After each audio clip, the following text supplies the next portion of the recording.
Hey Immortals, what's going on? It's JJ. I'm going to bring you guys a series here on scank use. That's going to be scorchers and tanks. That's what I'm primarily running right now. So this will be Skank 101. For any of you guys watching this, hoping I'm going to give you some pickup lines or something for the skanks. That's a different kind of skank. So skanks, let's take a look at them. Where the hell did I put my armory at? There we are. So basically, a giant flame-throwing tank does moderate damage, and it has a moderate speed. It's quite a bit quicker than your regular tank. Up here at level 8, they are very expensive, and they take quite a long time to build. The other thing to note is that you cannot unlock them until HQ 18, and they take up 21 spaces on a landing craft, meaning that you can only carry one at a time, and you need landing craft level 17 to begin carrying them. Standard layout for me, 4 boats of scorchers, 4 boats of tanks. You can do it with 3 boats of scorchers and 5 boats of tanks if you want more DPS. I wouldn't suggest going any lower than that on the scorchers because they'll spread themselves too thin. They have a tendency to wander, and I don't like to have to use too many flares repositioning them. Generally, I'm only using flares if the tanks start spreading out too much. I like to suck them all back together. I don't mind so much losing a scorcher, and a lot with these prototype bases and heavily iced bases, that's going to be the case.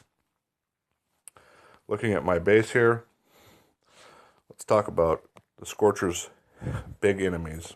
Obviously, boom cannon does a lot of damage. Doom cannon's going to do a lot of damage. Basically, any of your prototype weapons are going to be fairly dangerous, besides the laser beam and the amplifier. The shock blaster and the Doom Cannon are probably your 2 biggest threats as far as prototype weapons go, and I would say that the Shock Blaster is severely more troublesome than the Doom Cannon. Also, you have regular cannons. Surprisingly, in my fights, the battles I do PvP, it's the regular cannons that tend to give me a lot more problems than the boom cannons, simply because a person will pay attention to the boom cannons a whole lot more than they will pay attention to regular cannons, and so there's that.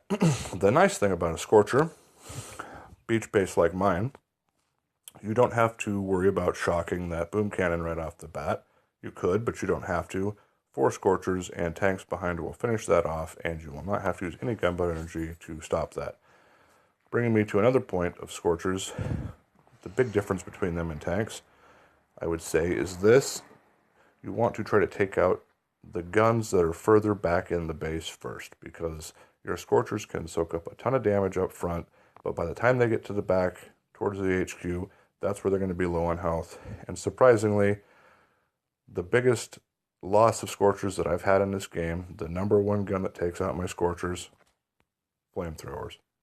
By the time I get to the HQ, I have no health. Flamethrowers at level 17 will just wreck your scorchers, because your scorchers will just sit there and eat it from 3 or 4 flamethrowers at the same time. I do have tips and tricks for that on how to avoid that. Let's go ahead and jump in to an attack I've recently done. Well, you can see my attack log. I pretty much beat whoever I attack. None of these NPC bases are anything to worry about. Except maybe shock therapy. I would probably suggest don't land any scorchers on that one. Just do it with tanks. The other thing to note with scorchers, just real quick, is that they do take 12 gunboat energy to land. So if you want to go all scorchers, you can do that. Be prepared to have at least 4 gunboat energy statues, because you're going to need them.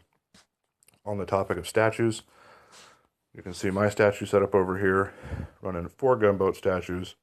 All of them are fairly high, and I'm running 2 damage statues and 3 health statues. The health statues are going to be a lot more bang for your buck for the scorcher. Basically, you're not worried about them doing damage so much as you're worried about them being able to absorb the shots. Boosted, I'm sitting at about 90,000 health on a scorcher, and when I boost, there's not a base out there that I've come across that can't beat me. I've taken down bases with up to 5 ice statues boosted at the same time. I certainly lost a lot, but if you can still beat a base like that, that's still a victory in my book. Anyway, let's jump back over here to the activity log. Let's look at a couple of attacks. Let's see, what do we have here? We have a level 59. I'm not boosted, as you can see on my Scorchers. I tend not to boost very often.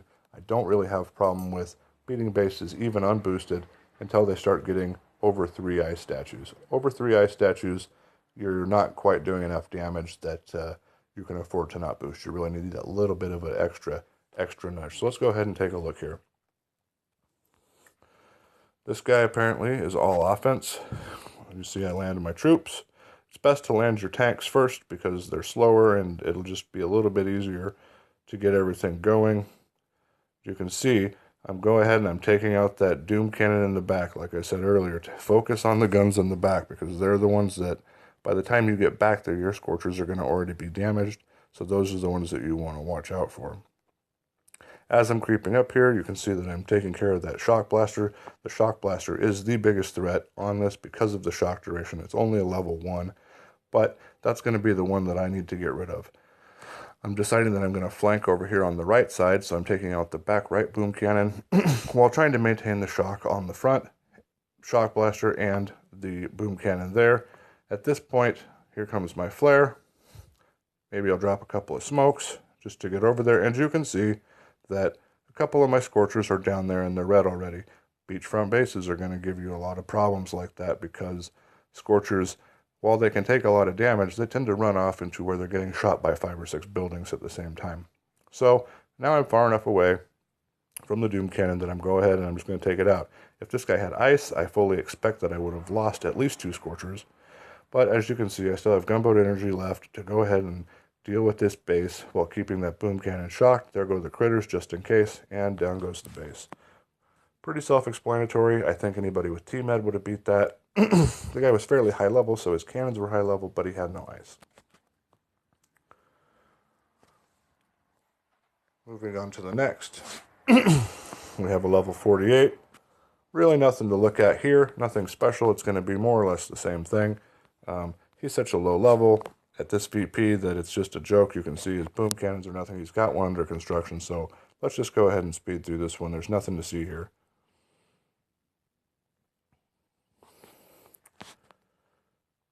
And down she goes. Moving up to the next. We have a level 55. I lost a Scorcher here. Let's go ahead and see what this one's all about. Well, sitting a little bit further back here, also has no ice. I believe I screwed up a smoke on this one, trying to keep them alive. You can see his cannons up front. They're going to do quite a bit of damage while I'm worrying about these boom cannons in the back. You'll also see that I start dropping shocks here on the Shock Blaster. Usually, if you can catch a Shock Blaster or any proto weapon with a shock launcher or a Doom Cannon, that's going to be your best bet. Once again, you see that I'm working down the boom cannons in the back of the base because that's where my Scorchers are going to be lower on health when they start getting back there. I think I screw up an artillery here on that back boom cannon. He's got his boom cannon and mortars a little bit too close together. You can see that one Scorcher in the middle there is the one that's taking all the shots from the boom cannons, and I throw a smoke in here and I didn't quite get there in time. As you see, I missed it by, I don't even know if it was half a second. If that smoke would have got there a little bit sooner, that Scorcher would have made it to the end of the battle. Absolutely no problem whatsoever. This base is more or less done. We can go ahead and speed that up. So far, looking at any of these ones that I'm showing you guys now, we haven't really run across anybody with ice.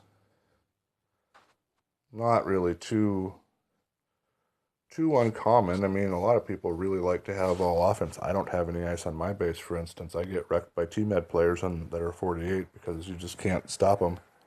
So here we go again. This time I dropped the Scorchers first because there's boom cannons and cannons right on the beach. Again, I don't worry about shocks. You can see I'm not worried about shocking any of this stuff right off the beach because the Scorchers have so much life I can absorb just a ton of damage getting up the beach. I'm really focusing on there in the back, trying to get that boom cannon down. This guy does have ice. You can't see his boost, but he's boosted over in those trees, and you can see the Guardian here. And he's also got the Shock Blaster level 3, which the Shock Blaster level 3 does a shit ton of damage. It does more damage than a boom cannon. So, already, The two boom cannons in the beach went down really, really easy because it's so close to the beach. I took the furthest one out, and now I'm just going to maintain shocking the shock blaster, shock launcher, and boom cannon until my troops work their way up. You can see this middle scorcher here has practically no life. This one coming into the picture now has practically no life. They're all almost dead. That's what's going to happen a lot with your scorchers, which is why I'm saying flamethrowers, a lot bigger problem than you're going to be normally used to if you're a T-Med player. Because look what they're going to do. They're going to wander right up here. So here's my trick. When you start getting up towards the HQ with scorchers, if they're low on health, as soon as they target the closest gun, drop smokes on them and just keep them in smoke for the rest of the battle. Because your tanks are going to outrange and there's not enough damage here from machine guns or flamethrowers can't reach them, machine guns can't do enough damage. As long as you keep these scorchers smoked, they're never going to die, and you're not going to have to rebuild them. I actually got worried about that one on the left there wandering off. But as long as you keep them in the smoke, they won't move, they won't take any damage, and your tanks are obviously going to be able to finish off that base, no problem. So you can see it's a kind of a common theme that I'm working down the back guns first. Here's a level 60. Again, no ice. You guys will run into this a lot. No ice. You can see again here, I come off the beach. He's got a lot of stuff right off the beach. What do? Ignore it. Take out the boom cannon in the back. Scorchers can just take so much damage up front. And keep in mind, I'm not boosted either. So this guy's base being unboosted and me being unboosted, it's a pretty even playing field. And I'm just going to take out both these boom cannons in the back, and that's going to be all she wrote. There's just not enough damage left here to really cause me any problems. That one cannon shooting me in the back there is kind of annoying, but my tank will take that out in quick order. And he has no prototype defenses either, so you guys are getting to see some of the easier bases tonight where not a lot of people are having a lot of high-end prototype weapons, except for the guy with the Shock Blaster 3. And so here's another, it's a quick finish. Anybody that doesn't have ice, for the most part, is going to be an easy finish. All done. Even with prototypes, if they don't have ice, they're not going to pose you much of a problem, even at level 60. And we have one more here, level 57. Also looking to have no ice, I believe. I can't tell. 1, 2, 3, 4, 5, 6, 7, 8, 9, 10. Yes, no ice. A resource reward and a power stone chance instead. And so tomorrow I'll try to get you guys some higher level bases. But as you can see, even up here in this VP range, there are easy bases. You would be surprised at how many players in the 40s are actually sitting in the 900 VP range. The rewards at being in the 900 VP range is quite substantial compared to anybody that's down in the 600s. You know, I'm bringing in 11 crystals a day just off of my boat VP. That's why my power stones are climbing up, or my powders are climbing up. And you can just see there's not a whole lot going on here. I took out the furthest back boom cannons, the one that were furthest away from the HQ. Just let the scorchers come up and do their thing. There's nothing there that can really stop them. So, pretty easy. Sorry about this, guys. Didn't mean to jump over to that. I thought if I tapped it, it would just close it out. Right back over here. Base finished. Enough said. I will, in a future video, go ahead and show you guys some more difficult bases. I don't think I have anybody on my map. I've had a really low invasion rate today, and I don't think that there's anything special that I need to show anybody based off of my NPC base wins. You can see here, though, my power powders are climbing up slowly but surely. In 24 minutes, I'm going to have 7 more. And I've just had a really, really low invasion rate today. Climbing up on my stuff here. The only one that I'm having problems getting is these critical gears down here, or the complex gear. I'd really like to be able to build 2 Shock Blaster level 3s, but I don't really need to just yet. I still have 4 days left on both of my Doom Cannons. And I've been getting a lot more intel because of that. You can see we're only midway through the week here, and I've got 76 intel already. So it's a pretty good combination that I'm running here for gathering intel and not having that many losses. So any of you guys, I know a few of you are getting ready to start using the Skank Army, and you're building your way up there, and I hope some of these videos will help you guys out. Tomorrow or the next day, I will bring you Skank 102 and teach you some more complicated strategies and things that you can do when you're running into ice and multiple prototype weapons. Have a good night, guys. I'll talk to you later.